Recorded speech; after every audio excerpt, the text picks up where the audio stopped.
Hello everyone, and welcome to the latest installment of Film Fights, where today, I'm going to be changing things up a bit. This won't be your normal film fight, in which I do a full breakdown of two movies and determine which one is superior. No, today we're going to be looking at two films which portray the same event, but use two completely different approaches to capture it.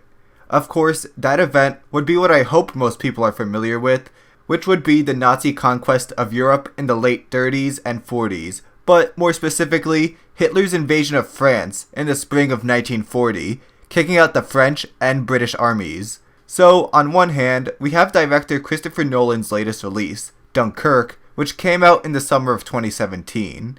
And you guys may know that I always love me a good Nolan movie. Dunkirk certainly didn't disappoint, and is another check on the list of awesome Nolan films, some of which I've already talked pretty extensively about. The other movie about essentially the same thing is Darkest Hour, directed by Joe Wright, who also directed everyone's favorite film about Brits, Pride and Prejudice. No joke, that movie is great, go watch it.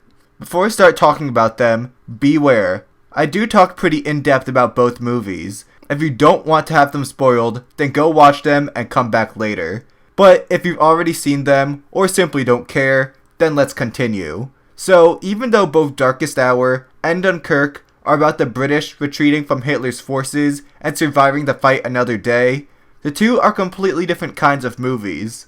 From my experience with film, which basically boils down to one high school class and watching the Land Before Time series repeatedly, I, and probably many others, have come to the conclusion that movies can be boiled down into two distinct categories. There are narratives and experiences. A narrative typically being a story with a structured plot and characters that it tries to connect the audience with who have to overcome some sort of conflict.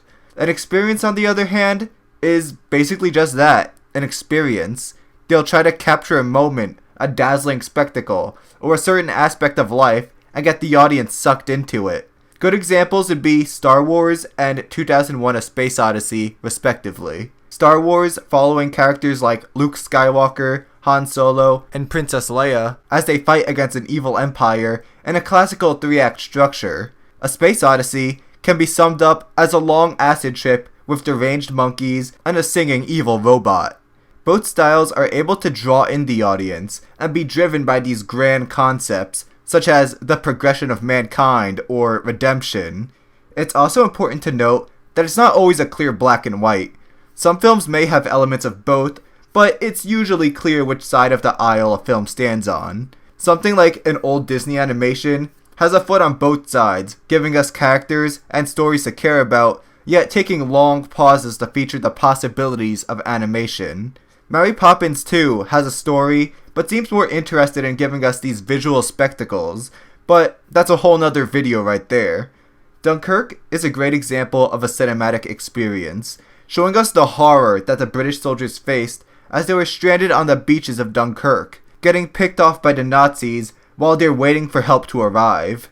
Darkest Hour, though, is certainly a narrative, following the decisions of Winston Churchill and the British Parliament on whether or not to surrender to Hitler, as he has their entire army surrounded. It shows the crucial choices being made by the British government, while Dunkirk shows the immediate results of said choices. Darkest Hour has clear characters, plot, and conflict with Churchill, and this world-changing choice being the focus. Both end up being really effective and moving movies, even though they took two completely different paths. So let's see how Dunkirk and Darkest Hour are both able to captivate audiences, taking such different approaches to essentially the same event.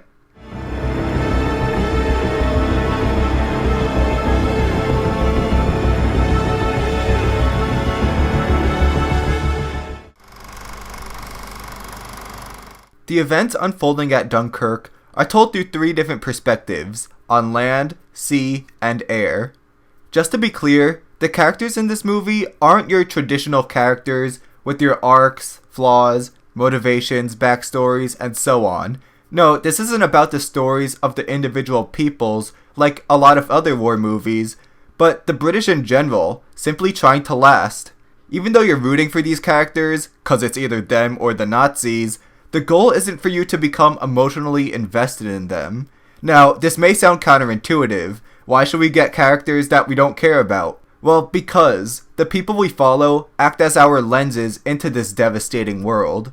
Something like the projection protagonists you'd find in some video games like Skyrim, Amnesia, and so on. We're put into the characters' shoes. We see the world through their eyes. We don't know anything they don't know. We don't see anything they don't see.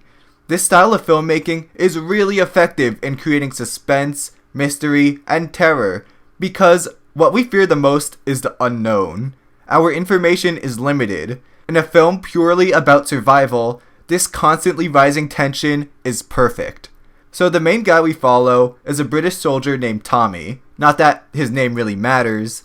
Like everyone else on the beach, he's stuck just waiting there for the Navy to rescue him, or the Nazis to come and finish everyone off. Desperate to leave, he and a French dude keep trying to board boats that'll save them, but keep getting sunk. Other people we follow are a family with a boat and Scarecrow with PTSD. Taste of your own medicine, Doctor. This group gives us who most closely resemble the traditional characters we're all used to. We see tension between Dr. Crane and the others as he's trying to flee from the battle, while they're taking their civilian boat to Dunkirk to pick up the soldiers. And that last part is the main reason why they're here. These three guys show us the part of the story where the British people help out by using their boats to save the soldiers from the grip of the Nazis. Sadly, one of the boys, George, accidentally gets shoved down a stairwell and slowly dies. But he gets remembered as a hero like he always wanted, so I guess it all works out. I mean, it's better than what Crane does to most of his victims. Even though we see here the most character aspects we'd get in a normal narrative, Dunkirk purposefully decides not to focus on them, because we simply don't need to. And the third guy we get is Tom Hardy, as a Spitfire pilot who goes around fighting the Luftwaffe. Each character we get has their own clocks ticking down. Tommy is surrounded by the Nazis and has a pretty rough time as the Nazis start shooting at a rusted tugboat he and other troops are waiting in. The three bros are stuck taking care of a crazy guy and trying to keep George alive, which, as I said before, they don't.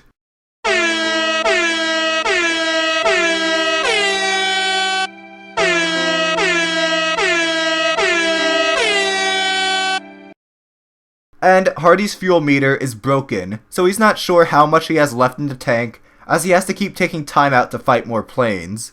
There's also this commander who organizes the evacuation attempts, but he's not that important. So, overall, what we get in Dunkirk are multiple different characters who embody multiple different perspectives on the miracle of Dunkirk, to show us the different struggles people face in their tasks. We get the view of someone on the ground, civilians coming to help, and a pilot trying to alleviate the troubles the Luftwaffe brings. Darkest Hour is more of what we're used to, some characters with their own personalities for us to get attached to who have to overcome a struggle. Of course, these characters are real people who lived in this time, but they're still characters nonetheless. I like how this plot is more character driven. It's about Winston Churchill's rise to the role of Prime Minister, and the decision he'll make in regards to continuing the struggle against the Axis or surrendering, which is something I hear he never does. And this is the focus as Churchill is indecisive about exactly how to proceed, and is being pressured by his political opponents into going to the negotiating table with Hitler. We see him go through an arc as he rises to become the hero we all know and love. At first, he just appears to be a rundown old drunk who smokes like a chimney. He's happy to be the new Prime Minister, and figures it impossible to be worse than Chamberlain, but he's confused, indecisive, and makes some pretty irresponsible decisions, like lying to the public that everything is going according to plan, when there really is no plan. But over time, with the help of King George VI and the citizens of London, he's still a drunk, but becomes more wise, calmer, and more inspiring, ending the film with his famous "We will fight on the beaches" speech that we also hear at the end of Dunkirk. Oh, yeah, and by the way, Gary Oldman though. He completely and totally transforms into Churchill. He gives such a great performance, and the makeup work to get him to look like that, it's some of the best makeup stuff I've ever seen on screen. Far better than those beauty gurus we see on YouTube. Another example that differentiates the two movies is Winston's typist Miss Layton. who is curious to know more about the developments in the war because her brother recently died fighting the Germans. Boom, right there, an interesting backstory and motivation to flesh out this character that we wouldn't get out of a film focused on purely immersion. So, in Darkest Hour, we're given much more character stuff like this to develop and get us attached to these characters. This movie is a great example of how to portray characters so brilliantly. I mean, seriously, it's like the filmmakers went back in time, kidnapped Churchill, and forced him to star in his own movie. The film brings his characters to life, and it's awesome. The tension in Darkest Hour, of course, closer resembles a political thriller than something like, Alien.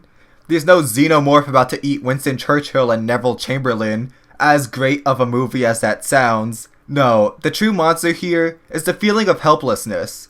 For his entire life, Churchill wanted to become Prime Minister, but he's chosen at the worst possible moment as Hitler is already on his way to conquering Western Europe, and the British and French are at a total loss.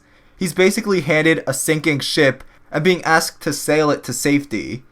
Churchill tries to pull every string there is to pull, even phoning FDR for help, but there seems to be no escape. He feels boxed in. We can see this not only through what's going on in the story, but through the cinematography too. In moments when the situation is at its bleakest, the camera literally has Churchill in a small, dark box. With all his efforts, there seems to be no hope for the British Army. That is until Operation Dynamo, when he ordered the use of civilian ships to sail across the channel. With the successful evacuation, the British were able to continue fighting the war. So for Darkest Hour, all the dramatic tension stems from our protagonist, and whether he's able or not to come up with an idea to pull Britain through, well, it's Darkest Hour, and whether or not his choices will get him removed from office. It's all about him and his choices. Dunkirk, on the other hand, the characters make no important decisions. Okay, well they do, but the plot isn't driven by what they do. They simply react to the world going on around them. And that's what they're supposed to do. They're our lens onto this beach in 1940. Who cares what they think? I kinda tiptoed around this before, but now I get to talk about why limiting our view to the main characters works so well. One major thing done right in this movie is the Nazis. With the exception of their planes, we never actually see them until the very end, and even then, they're out of focus. Like the people we follow, we don't actually see them. We're put in a place where they're a mysterious and lingering force, somewhere out of our point of view. Like I said before, what we fear most in film is the unknown. Not knowing when the Nazis will strike drowns us in suspense. You never know when the next fighter is coming to kill you, or when the Nazis will rush in and finish everyone off. Whenever you hear the screaming engine of a fighter, the only questions going through your mind are how many men are about to die, and will I be next? In this sense, Dunkirk is kind of a horror movie, with our protagonist trapped by a supernatural entity. And just think about it. How jarring would it have been if we actually saw the Nazis or Hitler planning the doom of the surviving soldiers? Once we actually see the enemy, just a bunch of blonde young men shouting German, the illusion is over. Like, just no. That's not intimidating. But just showing the destruction and death they cause is. Also, the sound design and soundtrack are so intense. I just touched upon the planes already, but Hans Zimmer's score is literally a clock ticking. A clock ticking! Nothing builds up the urgency like a clock ticking for your score. And then there's this rising tone that builds along with the tension. This clock also helps the feeling of time passing by as we just sit and wait for help to come. And it reminds us how limited our time is, that at any moment this ticking time bomb can go off and we all die. Again, increasing the immersion, which is what it's all about. Yeah, I know I'm cutting it a bit short today, but if you want to hear some more of my thoughts on the subject, then go check out my initial review of Dunkirk. But how many times can I say Christopher Nolan mastered the immersion aspect of Dunkirk, and Darkest Hour gave us a fantastic portrayal of Winston Churchill over and over again without the video feeling tedious. Both Nolan and Wright were able to deliver remarkable films about British survival in World War II through totally different methods. Darkest Hour giving us a character-driven story with people we want to get behind and root for, while Dunkirk avoided making a film about the particular people and instead focused on immersing us in the experiences the soldiers faced. Even though this is a film fight, I'm not going to announce a winner here because I really enjoyed them both, and that's clearly not what this episode is about. These two films are just examples of how diverse film can be, yet still engage and move an audience. And that is where these two movies totally succeed. Film is an art, and art isn't a math or a science where there's only one right answer, and if you don't get the exact number, your teacher's gonna laugh at you and humiliate you in front of the whole class. No, there are many different ways to create an engaging film. Both Nolan and Wright were given the task of making a movie about this pivotal moment in history, and they took completely different directions, but both turned out to be great movies. One becoming almost a horror, and the other a Churchill character study mixed with political thriller. These unique approaches and methods are what make film so interesting to look at, and film fights possible. Like, okay, make a movie about superheroes fighting. Bam. Okay, now make one about ants. Make one about one of the most important moments in Western civilization, and here you go. So, if there's one thing that you've learned from this episode, math sucks. Remember, if you enjoyed this video, to please leave a like and subscribe. See you next week.